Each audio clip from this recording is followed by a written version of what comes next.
This is the Unshadowed Thought Podcast with James Hall.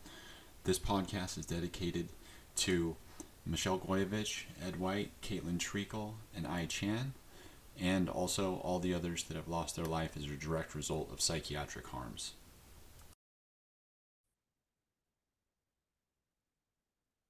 Hey everybody, I thought I would check in.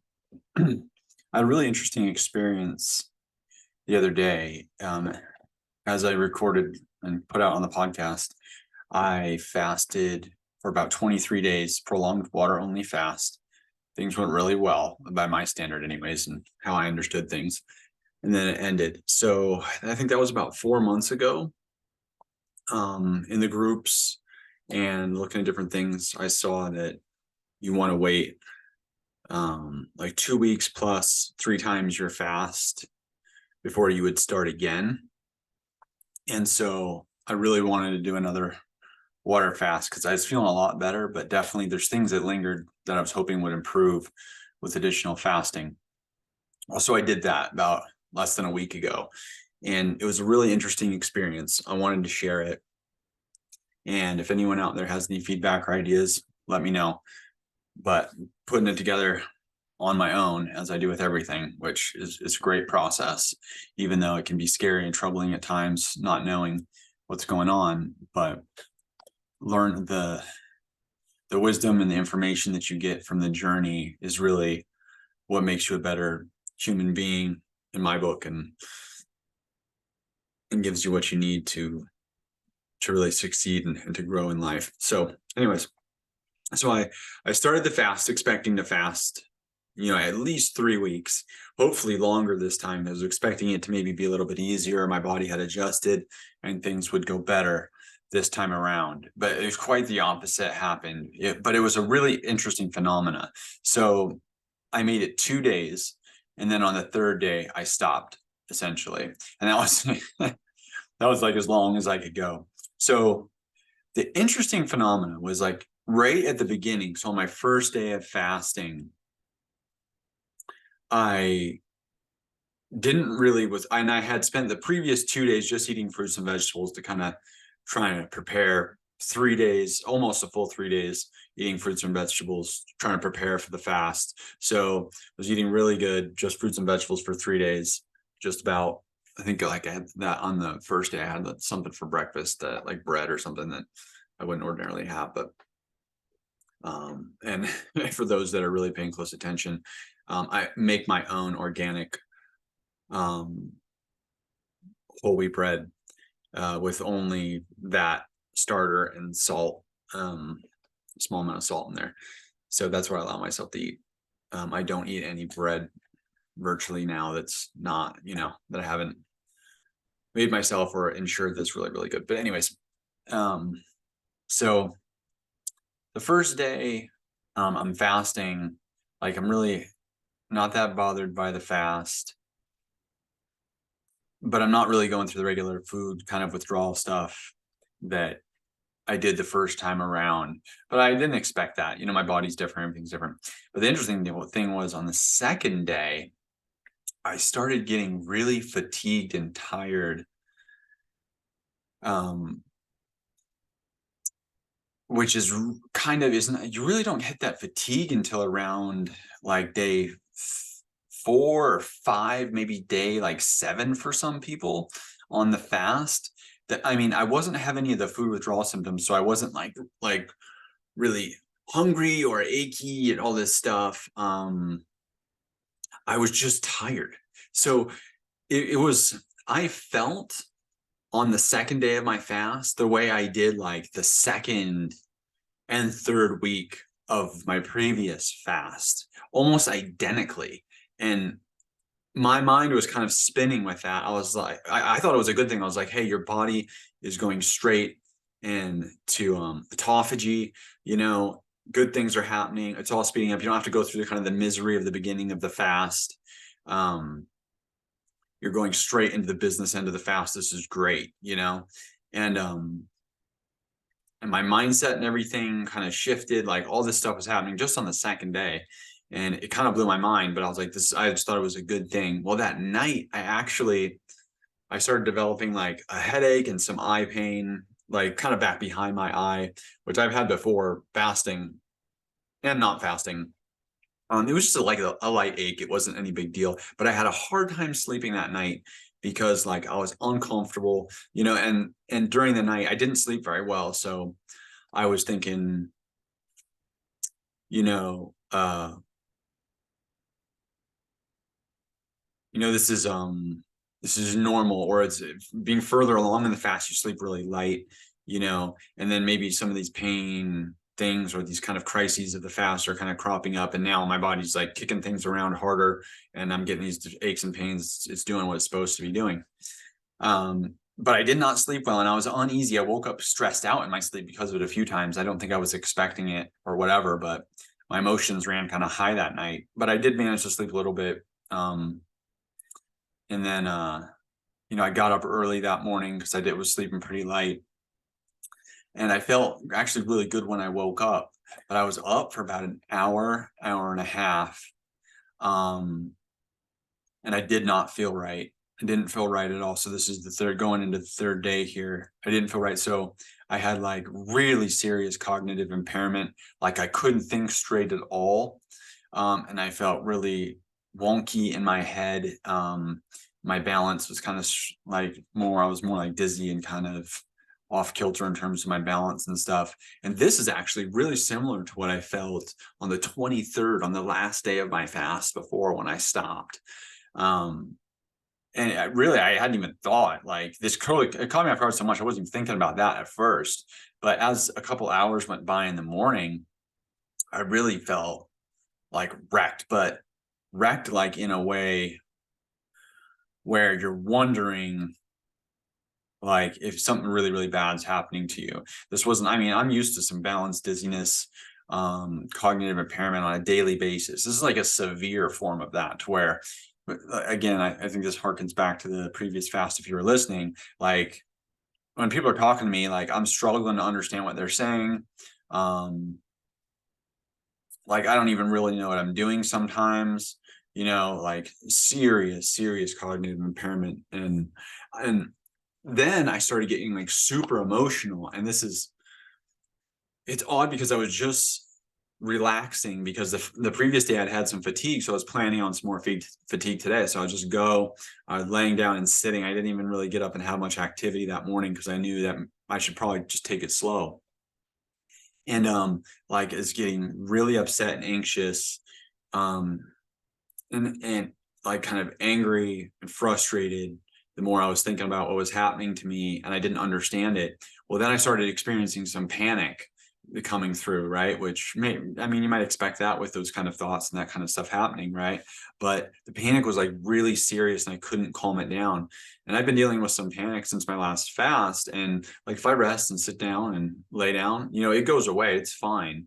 And previous to my fast, I dealt with like some really severe forms of that I would have to lay down for a long time, and sometimes rest for days to get rid of it, or it would roll into akathisia. So I'm very used to dealing with this stuff, but that like this really severe, heavy panic, like persistent panic, was cropping up. And when I say that, panic's a generic word, anxious thoughts are a generic word, anger is a generic word. These are foreign. They feel foreign to me when in the onset. Like, so there's no catalyst. I'm just sitting there and I literally feel angry all of a sudden, and then I'd feel panic all of a sudden. It wasn't even necessary. I was thinking through my situation, but I wasn't like thinking, oh my gosh, is this bad? Am I going to die? Am I going to go to the hospital? I wasn't having these corresponding thoughts that amp up into anxiety and panic, right? I was just thinking through my situation quite literally in kind of a calm, collected way, rational way, trying to figure things out. And then all of a sudden panic would just hit me really hard all of a sudden. So it was a very foreign, like physiological feeling. And it didn't mesh. It doesn't mesh with my day-to-day experience. But it was very turbulent and very unsettling. And so I talked to some people that late morning, and I was, as I was experiencing this, and I felt again my cognition was, I could barely understand what people were saying and talking to me about. I had to think really hard to think about what they were saying. Then I had to think really hard to think about what I wanted to say back to them. And that's not typically the kind of cognitive impairment or the kind of cognition issues that I have. So it was really disturbing. And then, hour after hour, this isn't relenting. I thought maybe it was this kind of passing thing, but it wasn't. So I talked to some people in my family that I trust, about what was going on. And they're like, you don't have to push through this fast. Maybe it was too early. Yeah, you waited this long time, but maybe it wasn't long enough for you. We kicked around these other ideas, and then ultimately we started talking about how attached I was to trying to, make it like 30 days, make it a long time on this fast, because I want to heal more. I want to heal all the way. And I really got stuck on the idea that fasting was the way I was going to get there, because I had such a huge improvement on my last fast. And just talking about that, I wanted to cry like so bad, and I got really angry. I had a lot of like these really volatile emotions pop up that I really don't get, or I haven't had since my original TMS injury. If I had to equate something closely to how I felt, this is how I felt right immediately after my TMS injury. I felt like extremely irritable, couldn't hold my thoughts, couldn't listen to other people, just really severe, like crazy emotions, and then really hard time thinking straight, which really made me feel like I was going like psychotic or mad, literally, like that I wouldn't be able to control myself. That's how intense it was, which again, I've had those sensations before, but like in a smaller way, where I'm like, okay, this is fine, I can get through this. This was like, I don't know if I can get through this. I don't know what's going to happen to me, kind of thing. So I'm really thinking, like, is this worth it? Am I really going to try to ride this out? Because in my mind, I was like, maybe I'm having a bad day. Maybe tomorrow it'll be better. Can I just get through today? Can I just get through the next couple of hours? And as the hours went on and it didn't really relent, I had to ask myself, you're getting these clear signs to stop. How much do you care about this fast? Will you stop? Are you willing to hurt yourself? Or why are you so attached to this idea of needing to fast to get better? Now that you're starting to recover, there's lots of other options. There's lots of good ways to spend your time, meditating, resting, healthy exercise, strength training, all kinds of good stuff, eating really, really well. That makes a big difference for me. When I eat really, really well, I feel much better than I did in the past, and it's immediate. Within hours, I start feeling better if I've not ate as good as I should or something. There's a lot more options out there. And if I sustain that really healthy stuff, I start to improve, over time, like quickly. Over a few days, I feel better. And then I feel even better after a few more days. And then inevitably I feel so good, I start doing dumb stuff. And then I take a step backwards. So I'm asking myself, am I really on the right path here? Is something not right? Or is this a lion at the gates that I need to get through? And ultimately, when I thought about it, and I felt inside myself for what was right, what I needed to do, something was telling me to like just eat an orange, like, just eat an orange and chill out, and let go of this mess. And so that's what I did. I let go of it. I cracked an orange and I just sit and relaxed and ate it. Within an hour, everything resolved. And I felt fine. I didn't feel fine. I felt better than fine. For the next 2 days, I had some of the best days that I can remember in terms of feeling good, positive, normal-ish. Things just continued to improve after I started eating, until I felt really, really good for a couple days. And it really opened my eyes to me over focusing on fasting, and then what fasting was doing for me, and how it was doing it, and how I was relating to it, and different things. It's clear that my body is not ready to fast again yet, even though I met the magical criteria that physicians or whoever have thrown out there. And I don't know, maybe I did meet that, but maybe something about what was going on right at this point in time didn't work. Maybe it was the fasting too soon. I don't know. I'm still contemplating it, but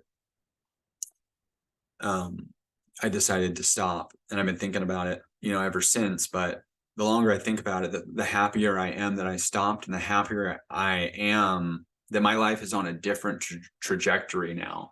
It's on a healing trajectory, and I can feel and see it every day, and I'm in touch with it every day, and it's an intimate thing every day. Deciding based on the choices that I make, I can feel a difference. And I can do things right after my TMS injury, before the fast, before the prolonged water fast. It didn't matter squat what I did in a day. I still always felt like crap. If I worked really hard for like a month straight, ate super strict, exercised, good activity, rested, didn't stress out, I might get like a day, after 30 days of maybe feeling better. And I would be wondering, is this just happened to be a good day, or did I work for this? So much mystery, such a departure from reason and logic and expectation, which isn't necessarily a bad thing, but it takes a toll on you. So I stopped and I thought, how happy should I be? How happy am I now that things are different for me? And I have a different avenues and different things I can try, and different ways I can look at things and experience things, since my prolonged water fast. And so, that I really changed the way I was thinking about things and looking at stuff. And I switched my focus onto a more positive thing. Instead of being devastated by only being able to fast for 2 days, I switched my focus onto what I had gained, because ever since my last fast, I've only focused on getting to fast again. Every bad day, I'm like, I'm going to fast again. This is all going to go away. It'll be great. Instead of thinking about the good days and all the things that I could do to continue to have good days, I'd have good days. I'd do good stuff. I'd make a mistake. I'd take a few steps back, and then I would just think, I'm going to fast anyways. Then I'll be able to eat and do whatever I want at some point in my life, and I can just quit everything else.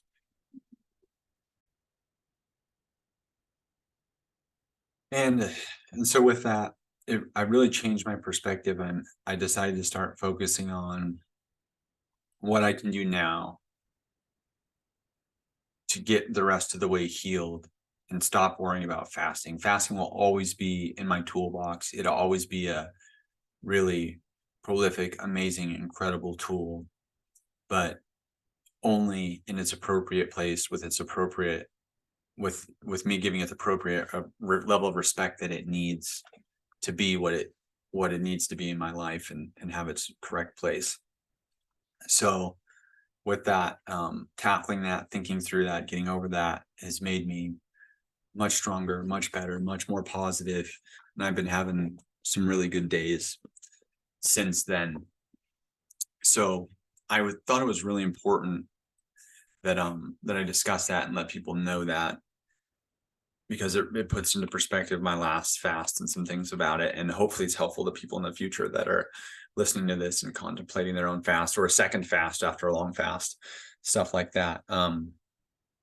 A friend of mine, a really awesome friend of mine, brought up the idea of electrolytes. And they're saying, if they don't have electrolytes in a day, they feel really crappy, and then they have some and they feel better. There's certainly a time where that was me, just not considering fasting, not anything. And then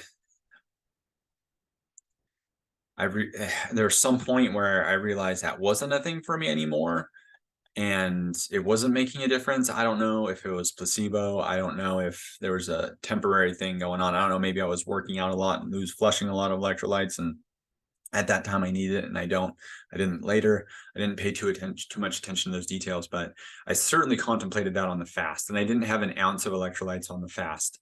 But my doctor told me to take in some salt at the end, right towards the end of my fast, and I just stopped the fast instead of taking in those salt. And I don't know if I could have made it longer. I don't know what, but.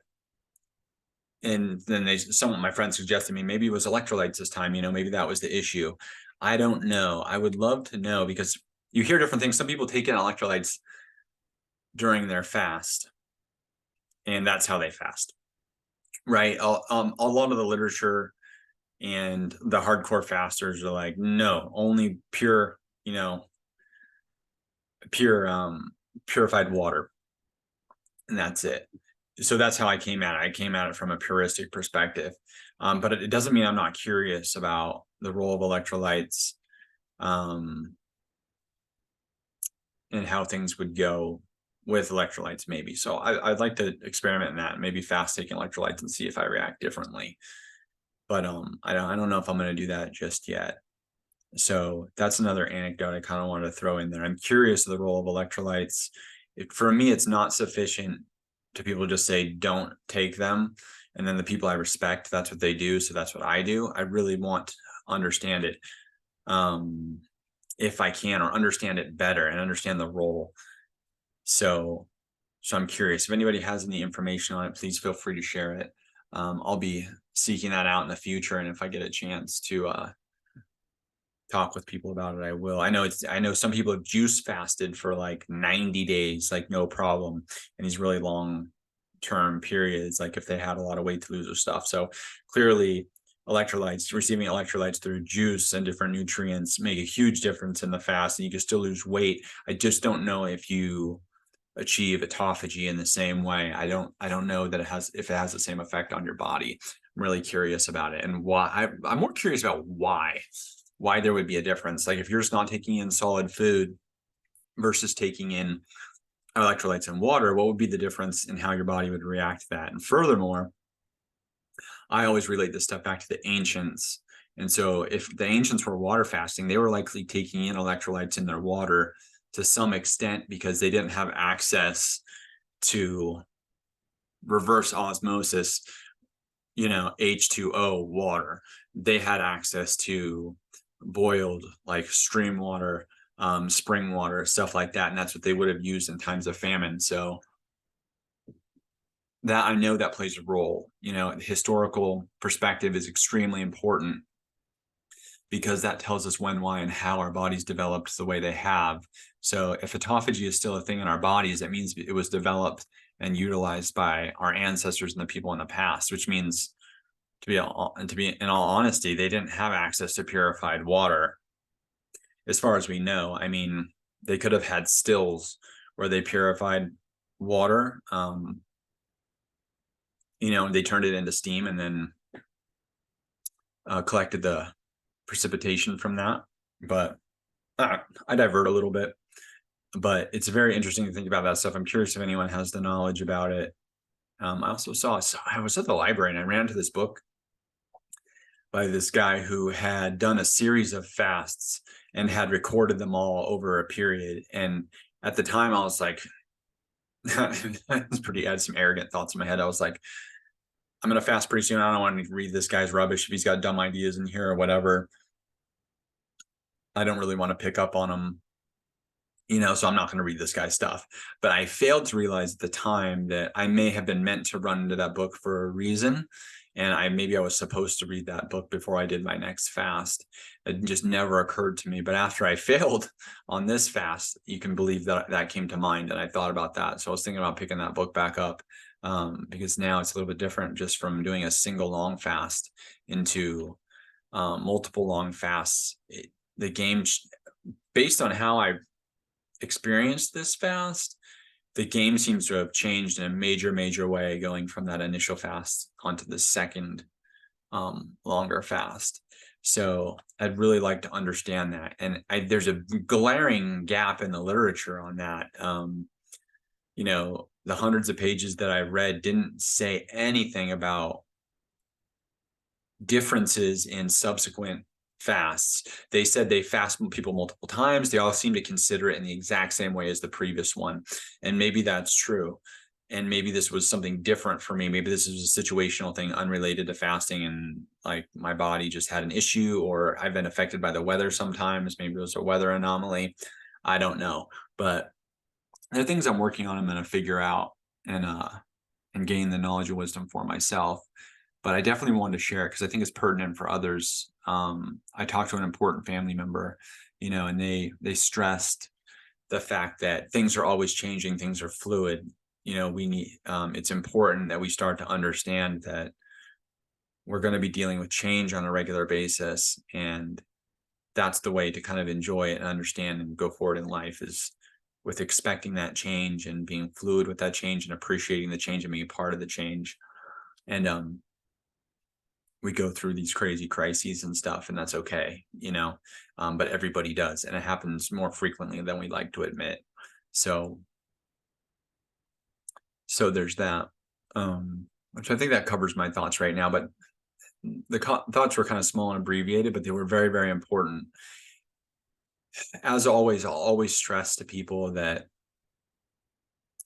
all the rubbish you hear on other podcasts, in media, and stuff, you don't know it's rubbish unless you can see why and you can understand why, because so many people are deceived by it. The way you know it's rubbish is that the amount of mistakes and the humility you see in the work. If people aren't admitting mistakes, if they're not talking about their mistakes, if they're not sharing their mistakes, they're not humble. They're trying to be authoritarian. And it's not honest. So don't believe it. It just doesn't exist out there. Human beings are constantly making mistakes at every level of the game. If they share something that's successful and they're not sharing failures, that means they're not being honest. They're just being one-sided. And furthermore, they're trying to further their ego, right? They can come to you, oh, I want to help people and all this stuff. They may seem like they're being really compassionate and awesome and honest, but the fact is there's a lot of really rad people out there that are compassionate and honest, and they really appear that way. But the fact is that they're not, no matter how kind and wonderful they are. I have several people like this in my family, or several friends I've been like this. They're very kind, very loving, right? And then you're talking to them about something and they're buying into this flagrant lies about other people. They're like, oh, this person's wonderful. And you're like, well, actually, they're an abusive alcoholic that's like basically harming themselves all the time, right? And they're really hard to be around because they refuse to, kind of move on from this abusive behavior. And they think they're the most wonderful person, right? And you see these like glaring issues with their ability to reason and be honest with themselves, right? That is extremely destructive and unhelpful, right? For a lot of reasons. Compassion and honesty aren't convenient things. There are very poignant things, and they require fortitude and discipline in order to exercise them in the appropriate way, because exercising them is usually difficult and hard, and it brings into focus difficult problems that we have to deal with and that other people have to deal with. And they don't have to be dealt with. No one has to deal with anything. You don't have to force anything on anyone, including yourself, but you do have to be honest about it. And if people do want to do things and you do want to do something about it, you have to give a real effort to do it. And then guess what? That's going to be freaking ugly. It's going to be ugly. You're going to make massive mistakes. But guess what? A mistake is not a mistake if you're learning from it. It's just a process. It's just something you're going through, right? A mistake is just a mistake when you don't learn from it and you leave it and it just sits and it lingers and it's there and it's a scar that you just left there. You never learned from and it never disappeared, right? The mistakes that we make that we learn from, they disappear and we accept them into ourselves. We gain the wisdom and the knowledge from it, and then we move on and it becomes a beautiful piece of ourselves, right? So this is why I'm sharing what I'm sharing now, because this is real and this is authentic, because that's what I don't give. Okay, I do give a rip about myself. I love myself, right? But I don't give too much of a rip about sharing with you what's going on with me because I'm the coolest dude, right? No, I'm sharing this information and my mistakes and my questions with you because I'm trying to share this information with you so you can have it and you can learn from it. But the most important thing is that you have the mindset that you need to succeed and to overcome what you need to overcome and develop the way that you want to develop, right? If I tell you this is how I succeeded in my fast and my fast healed me, I haven't done anything for you because you're not me. You can fast the way I fasted. You can do all the exact same things that I did. It does not mean anything. It may help you and you may learn from it, but it's the learning that you got from it and your ability to adapt that will heal you and will help you. Me telling you situationally what I did and giving you the information that I have without imparting any wisdom to you will not help you. It'll do nothing for you. In fact, it's likely to harm you, and it's likely to harm others, because we're all different. We all need to follow our gut, think through things, and apply this stuff in the way that's best for us. And that's how we're going to get through. No person has ever got the exact same results from the exact same application of some sort of practice or medicine or whatever. Guess what? That's the Western medical model, and that's crap. If you think everyone's going to take a 15 milligram dose of prednisone and get the exact same results, you're cuckoo bananas. It's never happened. And no human being is the same, and no one has ever reacted exactly the same and gotten the exact same results from a medication or a treatment. It doesn't exist. But the Western medical model, the Cartesian idea of physics and science, right, is that their things are constant, and then you apply them in the same way in a vacuum, and everything will always be exactly the same. It's not practical. It doesn't exist in our reality. It exists in a vacuum, and we do not exist in a vacuum. So that's not our reality. It's not a thing. So that's why I'm here telling you these things. But the most important thing that I would want you to take away from this podcast or from my existence as a human being is that you're here to grow yourself and to figure yourself out and to really get what's going on, right? And then to grow in compassion, honesty, discipline, fortitude for yourself, so that you become like the ultimate machine. Pardon my French with the machine word, probably not apt. The ultimate organism that can take care of itself, love others, take care of others, and advance in your consciousness, right? And contribute to the collective consciousness, so we can all rise above this and not live in medicalized harm, excruciating, murderous, suicidal, medicalized harm for generations. Which brings me to my next point. I don't know how I managed to roll into this so well, but I'm just following my gut today. I wanted to talk about my most recent experience, but then I wanted to talk about my thoughts on how we're going to get out of this mess. And I've thought about medicalized harm for the last 5 years, and how, what do? I contact the FDA. I start talking to senators, all the stuff I've done, right? Talking to federal government officials, talking to local government officials, talking to people, starting groups, doing all these different things to try to spark change for all of us, so we don't get hurt, so we actually care about each other, and we give each other informed consent, or anything to get us out of this mess that we're in. Because all I see is millions of people around me being severely injured by a lack of disclosure and medicalized harms, right? All these different factors that are just crippling us. Ever since I've been hurt, and even before that, I've seen almost everyone I know has been their health has been severely impacted by the medical world. And it's mishandling, mistreatment, overdiagnosing, over prescribing, all this stuff, right? Pushing more and more stuff for more and more problems. And it's a self-fulfilling, prophecy, like the more we do this stuff, the worse off we're going to be, unless there's a change.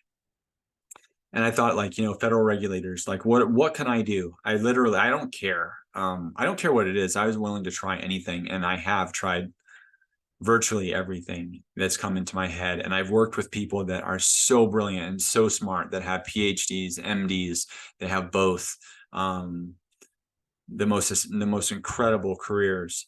And I've worked with them to try to get things done, and it just does not get any traction. And I'd be more and more baffled by why no one listens to experts, no one listens to me, no one listens to thousands of people being injured. It's just not a thing in terms of making governmental change, community change and stuff like that. And I was talking to a family member this weekend, and they said it really simply, and I may have even said it before, but they just said, I really hope things change soon, and I think it's going to happen. And they said, I think it's unfortunate, but nothing is going to change until people start to understand for themselves what's going on, and start thinking for themselves and making decisions for themselves. And I think I've thought along these lines before, but it clicked for me at that moment. Thinking about our collective consciousness, thinking about our own consciousness and the way we make decisions, and thinking about all the people I know and how they make the decisions that they make and the things that they do on a daily basis. Most of the people I know are absolutely asleep. They don't know how to think for themselves. They watch the news, they have their different media sources, they have their relationships, and these people can't think critically for themselves. And I mean, I can't blame them. I used to be there. Not long ago, I was there. But when you talk to them, you ask them questions, you get them talking, and they don't understand why I'm doing the things that I'm doing and why I'm so interested and why I'm trying to figure things out and make my own decisions. Like, it just doesn't compute with them, right? They're very different. They take whatever's in front of them and then they just pick one, right? They don't go through the back door and figure out what they need to figure out and then make their decision, right? They just go with the flow and make the decision in the flow. That is not a thing. You can't do that. You will be harmed that way, right? It's just a matter of time. You need to stop the bus. You need to get off the effing bus, and you need to find the piece of information that you need and then make your decision, or don't make your decision at all. You don't walk into the doctor's office like just taking whatever he's going to give you, right? You don't get a lawyer and just be like, hey, just figure this out for me and go, right? You're going to end up in prison or going to end up dead or injured, right? Some people would beg to tell you the opposite. And that's why you have doctors and lawyers to do your thinking for you. But that's the problem, isn't it? That's the problem. That's where everybody's at. And that's where we ended up. But the fact is that if a doctor can't communicate to you when, why, and how we're doing things, and you can't understand it, then you don't need to do it. Same thing with a lawyer, right? Same thing with anybody else. If people can't communicate what they're doing to you efficiently, and you can't, take a look at it and understand it, answer your own questions, do your own research, do your own stuff, and come to a fully aware decision and be fully bought in on the decisions you're making, you shouldn't be making the decisions. Okay, guess what? We didn't have doctors a while ago. We didn't have lawyers. We were able to exist on our own and accept the consequences that our life had to offer at the time it had to offer it, and live with those consequences, right? So we've gotten things backwards. So now we think we're entitled to medical care. We're entitled to lawyers. We're entitled to all this stuff around us. We're entitled to have a grocery store that gives us food and all this stuff. We're not entitled to any of that stuff. We weren't made to have that stuff. We're not designed to have that stuff. We're designed to think for ourselves. We're designed to take care of ourselves. And so guess what? Doctors are great. Lawyers are great. Grocery stores are great. So long as we are thinking for ourselves when we leverage those things. The moment we stop thinking for ourselves, the moment we start going with the flow and being like, hey, I ain't got enough time today. I only got 15 minutes. I'm going to head out of the grocery store and grab whatever they got in there and then go home. The moment you do that, you have failed yourself. You failed your community. You failed everybody. You may not have any consequences from that decision. That's a separate matter. But the moment you don't think for yourself, the moment you start to build a habit and reinforce a habit to where you're asleep and you're not living your own life anymore. And guess what? Then you start watching more TV, you start doing this, you start doing that. And before you know it, you're not a human being anymore. And you're part of a collective consciousness that perpetuates that kind of behavior, that mentality, and that lifestyle, and that government, and that community. And guess where that ends up? Guess what? We're so lucky right now. We just fast forwarded from that scenario, 100 years into the future, and we're here now. We get to see it. We have millions and millions of incidents of death and injury from medicalized harm every single day, from going with the flow and following your doctor. We have millions of people harmed by drugs that have good lawsuits and good litigation waiting, but guess what? The lawyers cherry pick the cases. They're not interested in litigating because everybody's being hurt. So we'll litigate the obvious things that make us money, but we won't litigate the more subtle things to make sure people get justice and to make sure our communities and our government change as needed to keep people safe and protected. We won't do that, right? We'll just keep the money flowing in. We'll go with the flow. Everything, everything's working fine. Everything's fine. I'm getting mine. I'm getting my money. People, my my clients are happy, my customers are happy, society all seems to be pushing along in the right direction. Even though people are coming onto my doorstep that are dying, that need justice, that's not my job. I'm a lawyer. I go with the flow. I went to law school. You take the cases you can make, and the ones you're not sure if you can make it, you just leave them.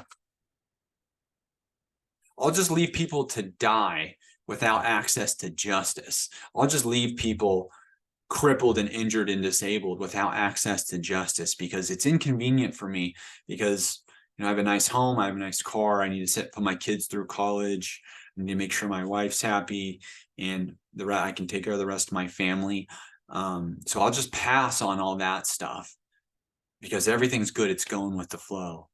I don't need to think for myself. I don't need to stop what I'm doing and figure out whether, as a human being, I'm ethically required to pick up my neighbor's horror and make good on it to everybody else, and to find justice and to make sure there's balance, and to refuse to go 1 inch forward without the access to justice that everybody deserves, without the access to good, loving, caring community that everybody wants. Do you want that loving community? Do you want your neighbor to be the one that says, no, this isn't going any further?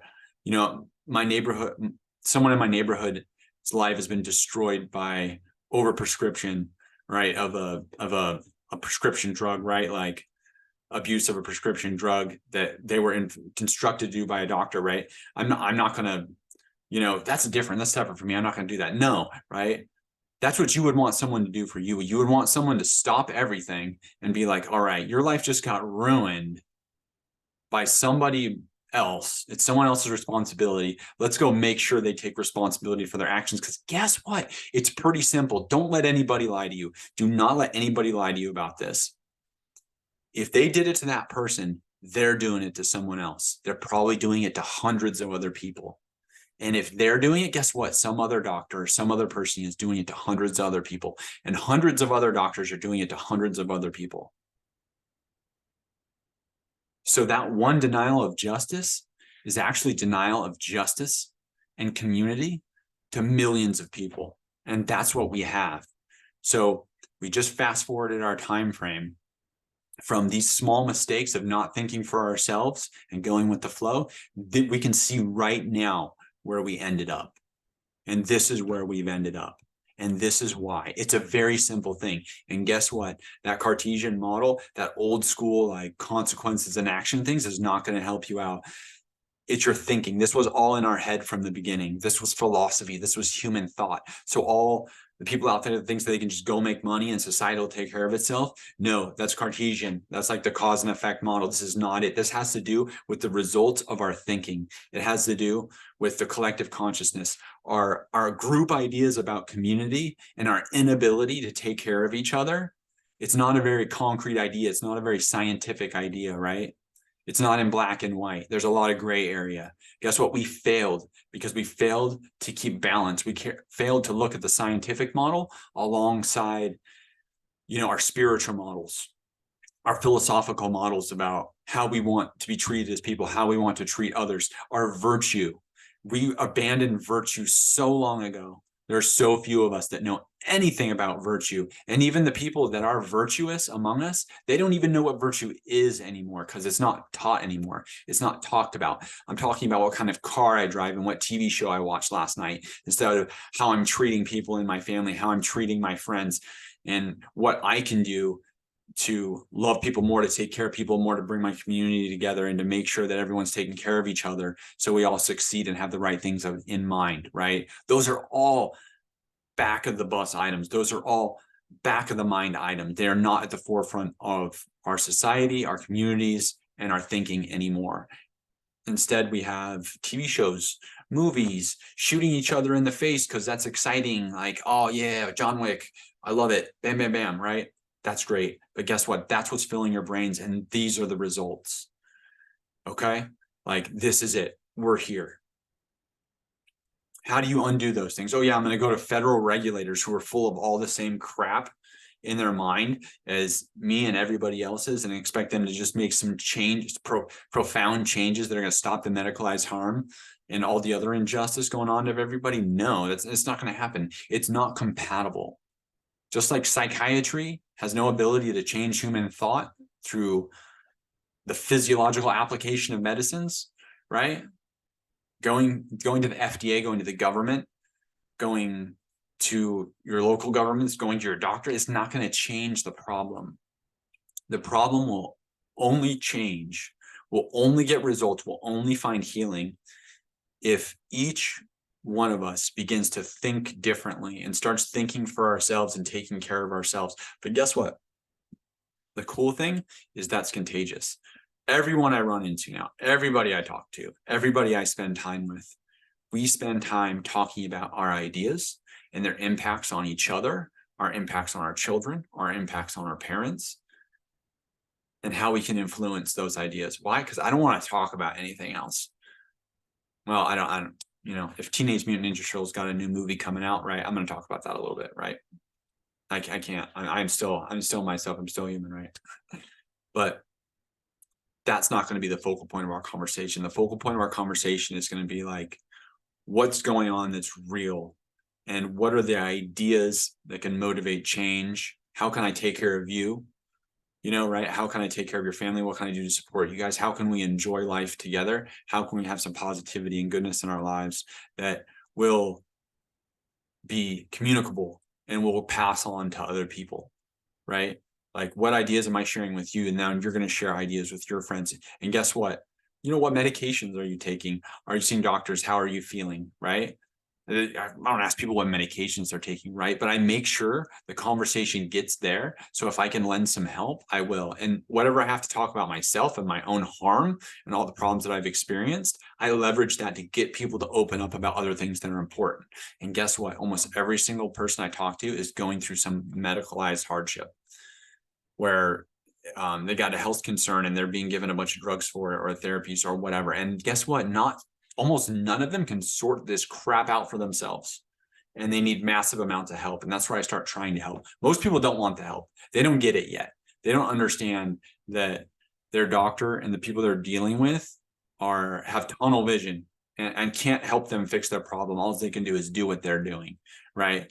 They're just a one-stop shop. Like, you want pills, you just go see your doctor, you get pills. You want therapy, you ask to see a therapist, and then you go to see a therapist and they'll tell you about therapy, right? None of them are going to start opening up and try to figure out the best way to get you better, right?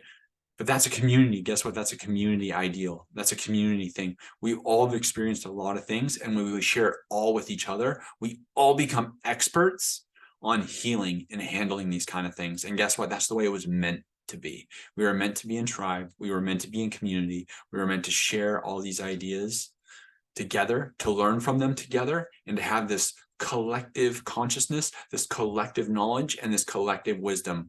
Because guess what?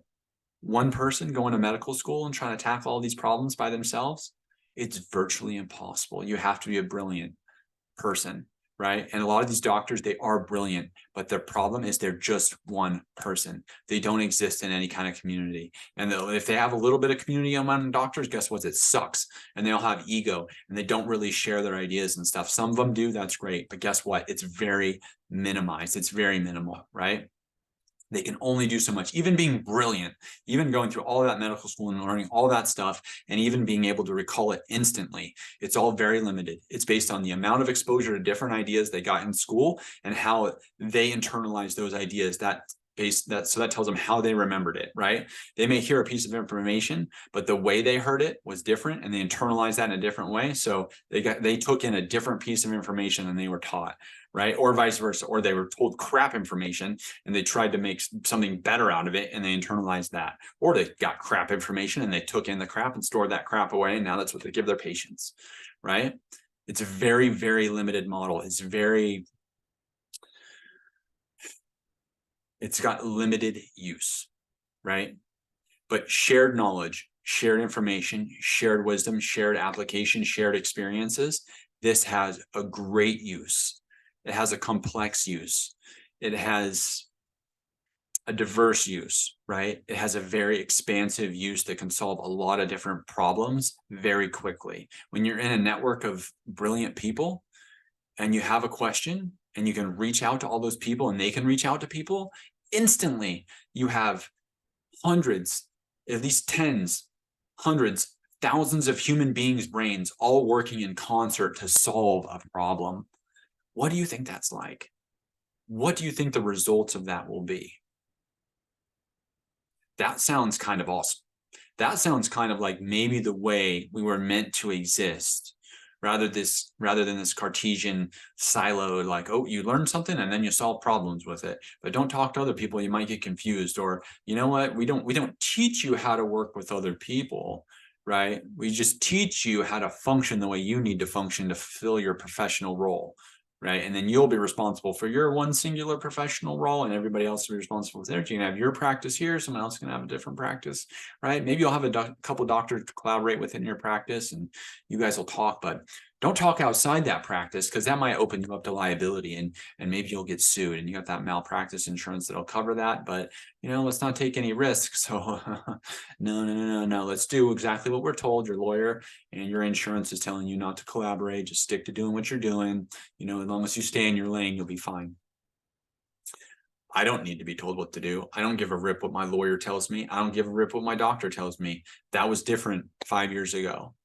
Now I realize that I give a rip about what I think and what I have to say. And if that means breaking the rules, that means I break the rules. It was my decision. I thought through it and I'm taking responsibility for it. Ooh, does that sound extreme? Because guess what? That kind of sounds like what we all do every single minute of every single day. I'm just saying it out loud. Right? So those are my thoughts lately, dealing with this stuff. I've thought through over the last 5 years. I've thought thousands and hundreds of thousands of times about what we could do to kind of solve this stuff. And we've been looking outside of ourselves. We've been looking outside of our communities.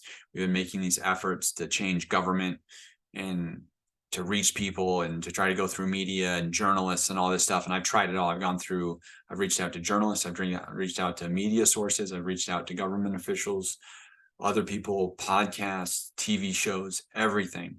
Nada, nothing back. A few people tried to make something work. It didn't work, didn't pan out, right? And that's me showing thousands of people that were severely injured by a brand new medical treatment. I don't know how it gets any more sensational than that. I don't know how it gets any cooler than that. You put that, I guarantee these people put that on TV, radio, whatever. People are going to be blowing up about it. My article on TMS injury, my first one, has like 150,000 hits or something, and over years it's hundreds every day, and then like thousands every month, and it just keeps going, right? It's just me and Mad in America trying to just let people know what's going on, right? In this Skug Hole backwater kind of avenue, right?